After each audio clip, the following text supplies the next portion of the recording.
Hello, thank you for joining me. Today we're going to be looking at the quick menu for the Nikon Z50. Here we go.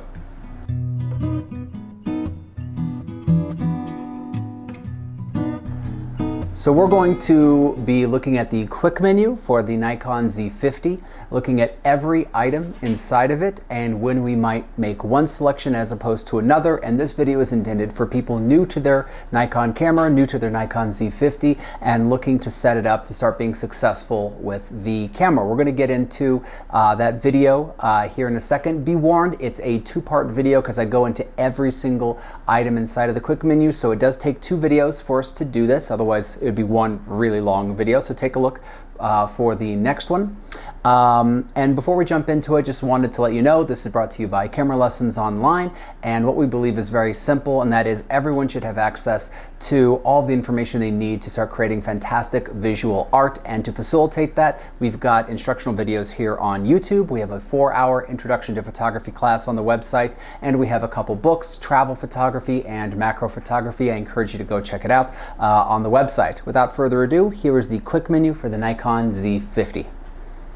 When we are looking through our Z50, we press the I button, which generically in the camera industry brings up what we call the quick menu. They call it the I menu. And this is what it looks like right here. And it is 12 items that are the most commonly changed things in photography. And so they want to give you a very fast way of changing these items. In photography, we by no means change everything in a camera's menus and settings with equal frequency. There are some things we alter a lot more than others, and they try to give those to you in a quick menu. So this is it, and we're going to go through each one of these, and we're going to go through each option, and I'll give you some ideas about what I would choose if I was setting up a Z50 for myself to work with. And if I didn't have a setup recommendation, I'll give you topical recommendations. For instance, when we might use one focusing mode as opposed to another. So we're going to start here on the top left, which says set picture control. Now, picture control is really for JPEG shooters. And if you don't know what JPEG or RAW is, that's going to be the next thing we discuss in the quick menu, so don't worry about it. But your camera did come out of the box set to JPEG. And a JPEG image really needs to be processed the way you want in camera because there's very little control over editing it after the fact as opposed to a RAW file. So the A is auto, but we're going to get into this and we're going to go through all of the options here. And so we've got more processing picture controls in this camera than I have ever worked with before. We work with these in order to make the image look the way we want out of the camera. And some of these are very new and frankly can be kind of fun to play with. And they make it so that you can get some kind of an effect you want without having to do any photo editing later, which skips a computer if you don't want to go through that process. Or if you're shooting and trying to get something up onto the internet quicker, you can bypass computer editing, shoot it with a process that you want, send that to your phone, and then you've got the image ready to share in whatever way you want. So in auto, the camera's just trying to make things look relatively accurate with a little bit of boost in contrast or saturation. And we're going to get into what's inside of these actually in a minute here. If you look at the bottom, it says if you press the I button, we go back to the quick menu. If we press down on the 4-way control pad, we would adjust this setting, and OK would select the setting that we're on. So SD is standard, and that is going to be something a little bit less enhanced than you might otherwise have. It's a little bit of enhancement, not very much. Now, if you shoot RAW files, which I do, I always set this on neutral. And I do that because I want the least editing possible in my camera because I'm going to do that after the fact on my computer at home. And so the images coming off of neutral have no enhancement at all. They're very low saturation, they're lower contrast, but they give you more information to work with. So I like that. Next, we're going to have vivid. And vivid is going to do, of course, color enhancement and saturation. We're going to have our MC, which is monochrome. And we're actually going to have 6 pages of these, so I'm not going to go through each one, but if we look at these, we're going to see different ways of processing, either for something a little bit more realistic, which are the pictures of the woman, or things that are really specialized effects, which are these pictures of the car.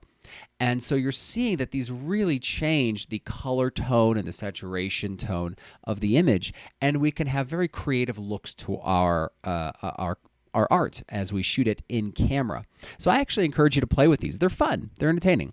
There's not a single thing inside of this menu that you could not reproduce when working with photo editing software, but that's not the point. The point is to be able to skip over that step and be able to have some kind of specialized effect right now. And we're seeing more of these come out in cameras as, well, frankly, Instagram is becoming more and more popular, and people like those Instagram filters. They're trying to recreate those for you here.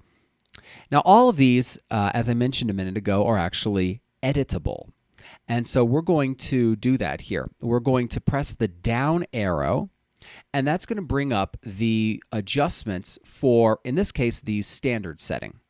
So if we look on the right, we have these options for how this particular setting, standard in our case, would be processed as we shot them. So first we have sharpening. Now, sharpening is actually a contrast enhancement that happens only at the edges of objects. So we call it sharpening, but what's important is that this will not make an out-of-focus picture in focus. It's just going to sharpen up the edge of those objects. Now, quick sharpening does basically a kind of a fast and dirty job of it with little amounts of adjustment. But you're going to notice here, with this larger sharpening option, we get a lot more notches that we can work with. And this is sharpening the edge by about 3 points. Now, that means that we're heightening that edge detail between one subject and another. Maybe we like it, maybe we don't, and that's why you can set it the way you want. Mid-range sharpening, by the way, is only for the things that are exposed in the mid-range tones, which is as opposed to highlights or shadows, which means that your highlights and shadows aren't going to have big contrasty edges to them, but your subject matter, which should be properly exposed, might. So that's why they give you that little extra editing point, which I think is very useful and almost nobody else does. So next is going to be what they call clarity, which is another type of an enhancement at the edge of subjects. Now, contrast is your overall contrast in the image, and that's the difference between colors and the difference between light and dark tones. And if you do too much of this, it starts to look cartoonish, but a little bit of it makes subjects really pop off of the screen and off of the image. Brightness is exactly what it sounds like, just brightening that image by a little bit. Now, I want to warn you to be careful about that. Most people turn any screen that they work with up to high. Computer screens, televisions, cameras, the screen on back of cameras, phones. Normally the brightness is turned up too high. And that means that you're looking at enhanced or brightened versions of your image when we're working in visual mediums. And so make sure you never increase the brightness of the screen on the back of your camera, or you will start to believe as you shoot that your images are exposed brighter than they actually are. And you won't have an accurate representation of what your image looks like. This is also why when we get into photo editing, having calibrated monitors is such an important thing. But if we are getting an accurate representation of our image, we can brighten it in processing here, which is nice. Next thing is going to have to do with color, and that's going to be our saturation. So how deeply saturated are the colors in our image? Again, we can desaturate something to have a certain look. We can oversaturate things, and it can start to look a little bit cartoonish. But doing it a little bit with landscape images is actually quite nice to work with. I end up adding saturation to most of my landscape imagery as I work. Now, hue actually shifts color. And so we can shift colors towards blues or greens as we want to here. And so we do have to be careful with this, but if we want to shift our color in a specific direction, we can do that. And that's actually how a lot of color editing with JPEGs works anyway, which is an interesting point. So we can set these wherever we want them, and then we would press OK, and we would save that particular selection the way we want it. And like I said, for a JPEG shooter, you might change this semi-regularly. For a RAW shooter who wants to also do something fast over to the phone to be able to share, go ahead and use it. For me, since I run everything through my computer, I set it to neutral, and that expands the range of information. Because when we add contrast or we add sharpening to something, we have a difficult time bringing that back in post-production. So that's an important point. So this can be fun to work with. We're back to our quick menu. We're going to move over to the second thing, which is image quality. Now, image quality is how the image is saved. You basically have two choices, RAW and JPEG. RAW is the way that all images start life, right? It's the raw, unedited, well, mostly unedited information coming off of your camera. Now, a JPEG compresses that information, and it compresses it so that it's easily readable and it's smaller, but there's a lot less information, so you have a lot less capability of editing the file later. I highly encourage you to take a look at a video I made a little while back showcasing the difference in editing capability between RAW and JPEG files. Please do take a look at that. So you can save a JPEG in different amounts of compression: fine, normal, basic. Each one of those is descending the amount of quality that you save, so you're compressing it more. Fine is better than normal. Normal is better than basic. Here's an important point. Nikon, for years, has had their cameras come out of the box shooting in normal JPEG, not fine. Nobody else does this. It's something I've always disagreed with them on. I think that you should at least have cameras come out of the box set to the highest quality JPEG. They don't. And so that is something I would at minimum change. You can shoot RAW or a RAW file plus a JPEG file. That's what the RAW plus B, RAW plus N, RAW plus F is. I encourage people to get into RAW image editing as quickly as possible. Once you start, you really aren't going to shoot another JPEG. I haven't shot a JPEG in years. And if you shoot RAW files, don't worry, you can still send images over to the phone through the SnapBridge application, and you'll work just fine. It processes a JPEG to send to you for the shrink down version.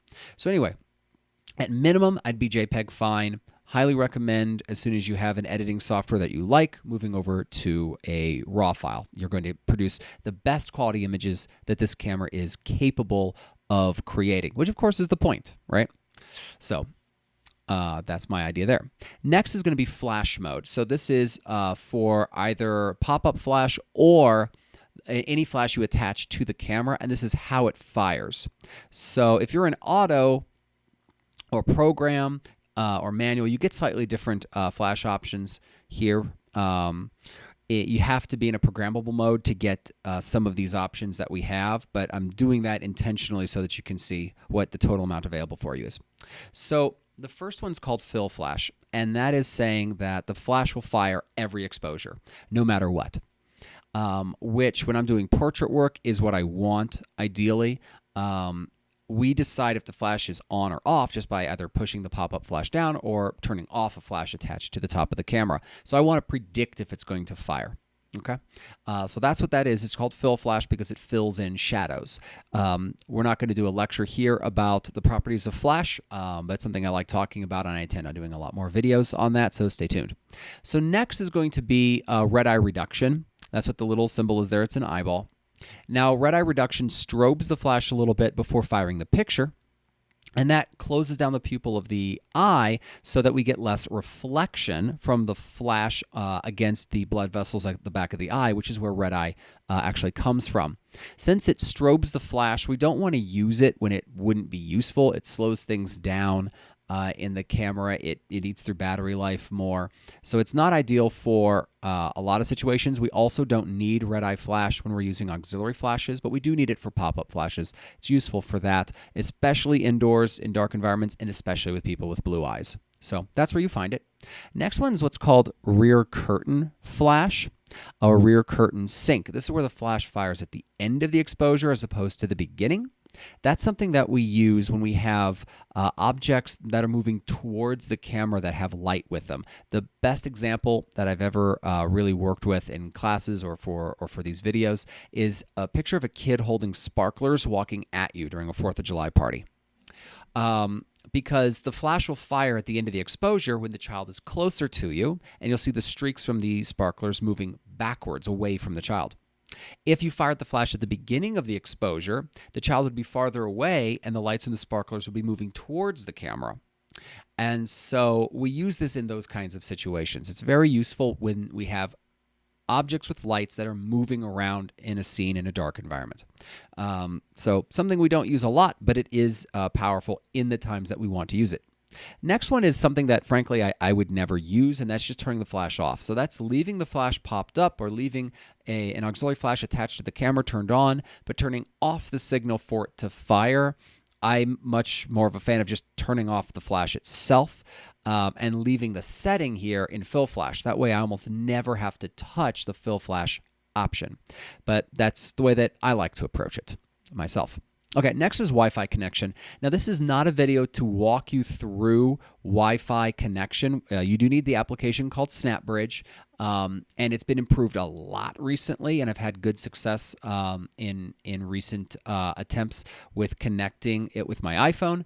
So that's been going well. It used to have a lot of problems. It's been working well for me recently, but this is not a video to walk you through that. You'll find other videos that people have made on working with SnapBridge, and I might make one eventually here. But this is where we would start that Wi-Fi connection. We would just open this up, and we would say we want to establish a connection with a smart device. Once you establish a connection, by the way, with SnapBridge, you can have it connect every time you turn the camera on without you doing anything extra, which is kind of cool. And that's one of the reasons that Nikon went with Bluetooth for their connection, was to be able to do that kind of a work. So that's where we establish that connection. So next is what I've always called the drive mode. Nikon likes to call it the release mode of the camera. And this is answering the question of when I push the button down, how many pictures do I get? So let's get into it. S stands for single picture. And so that means, or single frame. And that means that when you push the button down, you get one picture. It doesn't matter how long you hold it. You're never going to get more than one picture till you release it and push the button down again. So next we have burst modes. Burst low, burst high, and burst high plus, and then a timer mode. Okay, so let's get into those. And I want to point out something. Notice that the continuous low has an arrow pointing down. And of course, we have this new box on the screen that says if you push down, you get details, is what they say. But this is where you get to customize the setting. Okay, we won't have that on anything where there's no customization possible.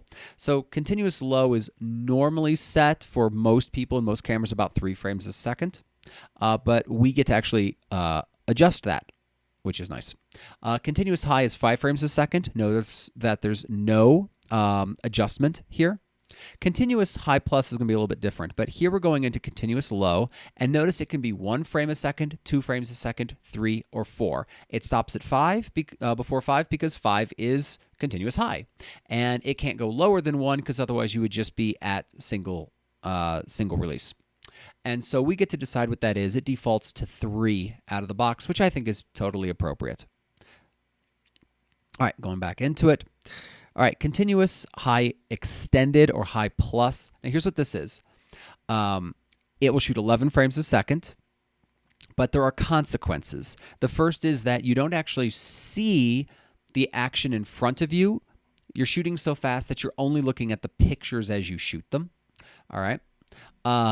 So you're looking basically at the images or the very recent past. For a lot of action, that's fine. Another consequence of continuous high, extended, or continuous high plus is that flicker reduction is turned off. So always use this outside under sunlight. Flicker or banding is when we actually record in the image, we record the natural flicker of man-made lights that we cannot see with the human eye, but we can shoot a picture of, and it shows up as darker bands, so we call it banding, in your image. Continuous high can only happen in silent shooting mode, and banding can only happen in silent shooting mode. And so we need to have a light source that's not actually flickering, and that would be sunlight. So only use this outside in sunlight, but it does shoot 11 frames a second. All right, so lastly is going to be the timer, and notice we have another little down arrow, so we can go into that, and we get to choose 2 major things. First of all, how long are we waiting, and how many shots do we get?